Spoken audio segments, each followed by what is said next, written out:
বগুড়ার সোনাতলা উপজেলার রানীরপাড়া গ্রামে দুর্বৃত্তদের হাতে নষ্ট হয়েছে কৃষকদের হাইব্রিড মরিচের বীজতলা ও ফুলকপি চারা।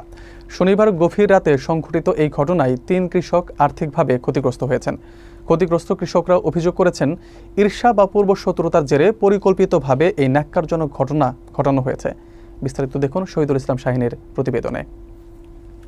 শনিবার গভীর রাতে বগুড়ার সোনাতলা উপজেলার রানীরপাড়া গ্রামে দুর্বৃত্তদের হাতে নষ্ট হয় কৃষকদের উন্নত জাতের হাইব্রিড মরিচের বীজতলা ও ফুলকপির চারা।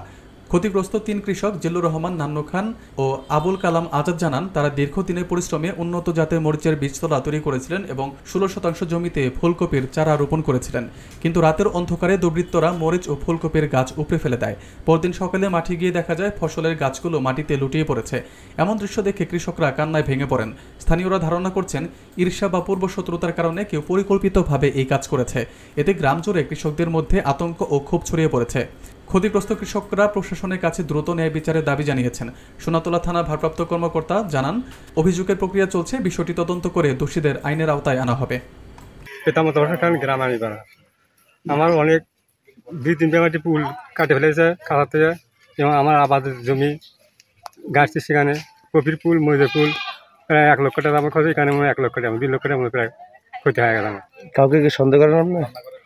আমি সন্দেহ করি, আমার এখানে একটা পারিবারিক নিয়ে সমস্যা আছে, মামলা আছে, তারাও করতে পারে। কয়জনের এরকম আছে? ৩ জনের আছে এই একই জায়গাতে। আপনার নাম কি? মোহাম্মদ আবুল কালাম। ও আচ্ছা, এটার থেকে এসে খাওয়া দাওয়া করে ছুটছি, তখন মরিচ ঠিক আছিল।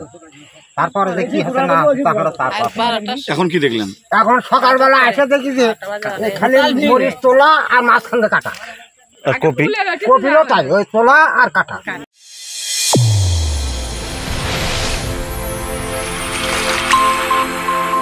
চ্যানেল A1 হৃদয় রেসপন্স।